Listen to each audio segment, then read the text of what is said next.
Good morning students. अज आप +2 class का part number 2 नीली जो कि कहानी है, इसका लेखक है करतार सिंह दुग्गल। अगे पढ़ांगे। पहला आप इस कहानी पढ़ चुके हैं कि एक गवाला हुंदा, उस कोल एक नीली गां हुंदी है जिहड़ा कि कहानीकार दे घर दुध देन जांदा है। दुध देन के जांदा, नाल हमें रोज़ नीली गां नूं लैके उत्थे उन्हां दे घर ही चो के उत्थे दुध दे के आउंदा है। तो उस च की है, जिहड़ी लेखक की पत्नी है वो रोज़ की है गवाले का ध्यान रखती सी भी उन्होंने हरा चारा सही दिंदा है तो जो वो दुध सही देवे, क्योंकि जो उन्होंने हरा चारा सही मिलता तो ही वो दुध सही देवेगी।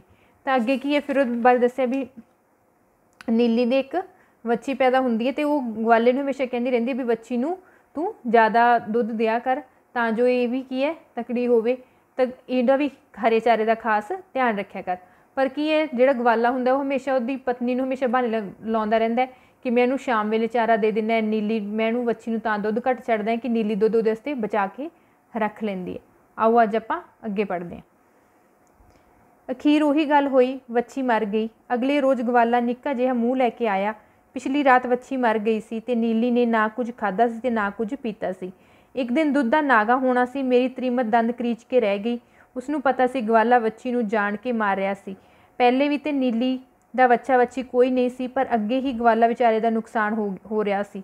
खबरे गां उक्का ही लत्त मार जाए, डंगर दा पता नहीं हुंदा ते असीं चुप कर गए। नाले गवाले दियां अखियां विच अथरू तां पहले ही डलू डलू पए करदे सन। चूली दुध बचाउण लई भैड़े ने वच्छी गवा लई है। गवाला जदों मुड़िया मेरी त्रीमत अपने होठां विच बुड़बुड़ा रही सी। अगले रोज़ सवेरे मैं वेख्या कोठी दे सामने गेट दे बाहर नीली आके खड़ो गई। पिछे पिछे गवाला आ रहा सी। उहदे सिर ते मसाले दी टोकरी सी। अक्सर सवेरे जदों नीली इंज आंदी तुस मार के गेट नूं खोल लैंदी। अज चुपाते जिहे आके गेट दे बाहर खड़ो गई। अक्सर जे कदी गेट बंद हुंदा तां ओह अपने सिंगां नाल गेट नूं खड़काउण लग पैंदी। अज उसने इंज नहीं किया। वीरान वीरान परवटियां हेठ उदास अखियां ओह निम्मो झूण आके खलो गई, क्योंकि उसकी बच्ची मर गई सी, इस करके कि ओह उदास सी। तावला तावला गवाला आया, मतलब जल्दी जल्दी। वो उस गेट खोलिया। ਉਹਦੇ पिछे नीली आई, गिन गिन के कदम रख रही सी। बरांडे विच मैं खलोता सां, कोल मेरी त्रीमत खलोती सी। मेरी त्रीमत दे कुछड़ साडी बच्ची सी। हुमलियां भर रही सन, उछल उछल पै रही सन, किलकारियां मार रही सन। मेहंदी के बूटे हेठ गवाले ने मसाले टोकरी लिया रखी है ते उस हथ मार के खली दी खट्टी खट्टी खुशबू नूं खिलारन लग पिया। नीली अजे भी नहीं पहुंची सी। फिकरां विच गड़ूंद, उखड़े उखड़े कदम, बेदले बेदले पैर वो आ रही सी। मेहंदी हेठ आके खड़ो गई। उस टोकरी वाल वेख्या तक नहीं। गवाले ने मसाले विच फिर अपनी बांह फेर ते टोकरी ते नूं छाल के वडेवियां नूं विखाया, दाणे भी नूं विखाया। इस तरह खली दी खुशबू साडे तक बरांडे विच भी आई। नीली अगे होई, फिर रुक गई, फिर अगे होई, मुड़ उस मुँह मोड़ लिया। कितना चिर जिवें सोचती रही। सामने टोकरी विच पीला पीला दाना सी। इधरों खाओ उधर हजम हो जाए, नाले खली खाओ अते भुख कितनी लगती है। पर अज नीली तो कुछ खाधा नहीं सी जा रहा।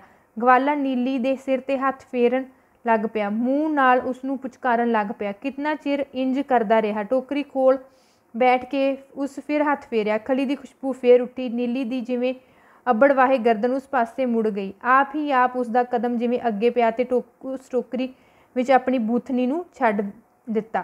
कितना चिर इंज उहदा मूँह मसाले विच पिया रहा, पर नीली तो कुछ खाधा नहीं गया। अज नीली तो कुछ नहीं खाधा जा रहा सी ते फिर नीली ने अपनी बूथनी नूं चुक लिया, गर्दन नूं टोकरी वल्लों मोड़ लिया ते जिवें उधर कंड करके खलो गई।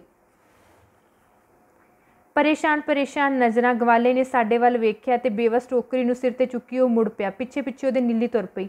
चूली दुध बचाउण लई भैड़े ने वच्छी गवा लई। मेरी त्रीमत ने अपने होठां विच मुड़ बुड़बुड़ाया ते फिर अंदर नौकर नूं कहण तुर गई डेयरी तो जाके वो दुध लै आवे। साडी बच्ची हुण मेरी छाती नाल लगी हुई सी ते बरांडे विच टहलदा मैं दूर सड़क ते अगे अगे गवाले नूं जांदे वेख रिहा सी। उहदे पिछे नीली सी, जिवें कोई हनेरे विच गरोले दिंदा राह टोलदा जा रिहा होवे। नाले डेयरी तो गऊ दा तनाक गोहा भी लै आवी, कल संगरांद दे चौंका लिबड़ा होवेगा। मेरी त्रीमत अंदर नौकर नूं समझा रही सी ते मैं अजे भी दूर सड़क ते जा रही नीली वल वेख रिहा सां, जिवें पेतले पानी विच सुक्की गेली डिकडोले खांदी है, जिवें बिखरे पैंडिਆਂ विच अणख्यालिया हंझू कट्टी हुई गुड्डी वांग जिवें ढैण ढैण कर रही होवे। वो अखियों ओले हो रही सी, तेज़ तेज़ आ जा रहे लोगों विच गुमदी जा रही सी। सड़क ते कई लोग कितने तेज़ तुरदे हन। अगले रोज़ अजे मूँह झाखड़ा ही सी कि मैं वेख्या सामने कोठी का गेट खुलिया। अगे अगे गवाला सी, सिर ते मसाले टोकरी चुकी ते उहदे पिछे पिछे नीली सी, मूँह चुकी जिवें खली दी खट्टी खुशबू सुंघ रही होवे। मैं सोचा गवाले ने मैदान मार लिया तो उही गल होई। मेहंदी दे रुख थले उस आके टोकरी रखी सी कि नीली अगे वध के टोकरी विच मूँह मारन लग पई। कुछ चिर उसनूं इंज मसाला खांदी नूं वेख गवाला मुड़ गागर फड़ नीली कोल बैठ गया। नीली परे हो गई। गवाले ने मुड़ के उहदे मूँह वल वेख्या, टोकरी विच मूँह दित्ती मसाला ते खा रही सी। गवाला फिर नीली वल जरा खिसकिया, नीली होर परे हो गई। गवाला हार के उठ खलोता। नीली मसाले की टोकरी विच अपनी बूथनी जमाई हौले हौले मसाला खांदी जा रही सी। 3 दिन दी भुखी सी। गवाला उहदे पिंडे ते हत्थ फेरन लग पिया। कितना चिर लाड नाल उहदी पिठ ते अपने पोटियां नूं फेरदा रहा। विच विच मूँह नाल उसनूं पुचकारण भी लग जांदा। मुड़ मुड़ उसनूं नील नील कह के बुलाउंदा। कोई 5 मिनट वो इंज करदा रहा। फिर गवाला पोले जिहे नीली थल्ले बैठ गया। हुण नीली मसाला जरा तेजी नाल खा रही सी। वो हिली नहीं। एक नज़र उहदे मूँह वल वेख के गवाले ने नीली दे थना वल हत्थ वधाया। नीली लत्त छड्ड के परे हो गई। गवाला फिर अपना जिहा मूँह लैके उठ खड़ोता। मसाला ते खांदी जा रही सी पर दुध दा ना नहीं लैन दिंदी सी। गवाला अगे हो के नीली दे निक्के निक्के सिंगां नूं सहलाण लग पिया। फिर उहदी लंबी गर्दन नूं अपनी उंगलियां नाल पलोसण लग पिया। कितना चिर इंज करदा रहा। गर्दन नूं लड़ियांदा लड़ियांदा गवाला पिठ ते पोले पोले हत्थ फेरन लग पिया। पिठ ते हत्थ फेरदा वो नीली दी पूछ नाल खेडदा रहा। इंज प्यारदा जिवें फिर वो मलकणे ही नीली हेठ बैठ गया।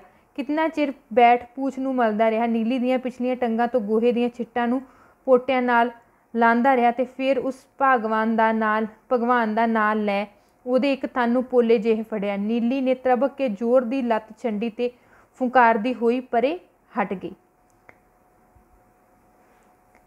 गवाला क्रोध विच उठिया। एक नज़र उस नीली वल वेख्या। उहदियां नज़रां विच गजब सी। एक साह नीली मसाले नूं खा रही सी जिवें कुछ होया ही नहीं हुंदा ते गवाले ने अगे वध के मसाले दी टोकरी नूं खोह लिया ते उसनूं सिर ते रख के तेज़ तेज़ कदम मुड़ तुरिया। नीली उत्थे दी उत्थे खलोती गर्दन मुड़ गवाले नूं वेखण लग पई ते ਉਹ ਤੇ मसाले दी टोकरी चुकी वाओ वधाई जा रहा सी।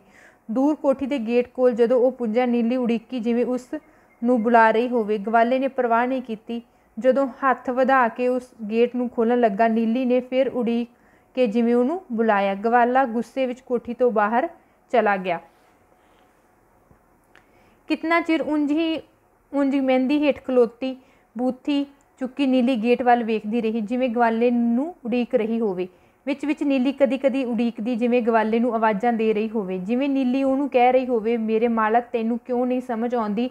अजे ते 2 दिन ही नहीं होए मेरी बच्ची नूं मोया। मेरी कुखों जाई मेथों खो लई गई है। मेरी आंदर हाए उहदी याद विसारिया नहीं विसरदी। इस पेट भैड़े दा की करां। इस विच ते झुलका पाना ही होया। अज 3 दिनां तो मैं भुखी भाणी डिकडोले पई खांदी हाँ। तैनूं क्यों समझ नहीं आउंदी। इन्हां थणां नूं मेरी लाडली दे पोले पोले होंठ जदों लगदे सन ते अपने आप ही मेरा दुध लै आउंदा सी। इंज तुस्सा मारदी सी लाड विच मेरी खीरी। तैनूं पता नहीं माँ बच्चे दा की रिश्ता हुंदा है। मैं नहीं कहंदी कि मैं उसनूं भुल्लांगी नहीं। मैं उसनूं भुल जावांगी। मैं नहीं कहंदी मैं हमेशा दुध नहीं देंगी। मैं दुध देंगी पर कुछ चिर होर तू सबर कर। खबरे एक दिन ही होर ते फिर मैं अपने दिल दे टुकड़े नूं भुल जावांगी।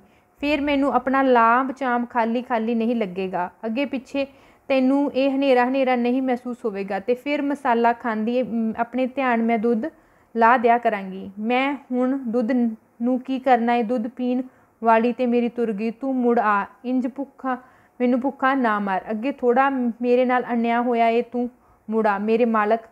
कितना चिर मेहंदी हेठ उंज दी उंज खड़ोती नीली कोठी दे गेट वल वेखदी रही। गवाला नहीं मुड़िया। बच्चों ये क्वेश्चन आंसर थोनों माइक्रोनैप ते मिल जाएंगे। उत्थों तुसीं आपदी नोटबुक उपर लिखने ते याद करने हैं। धन्यवाद।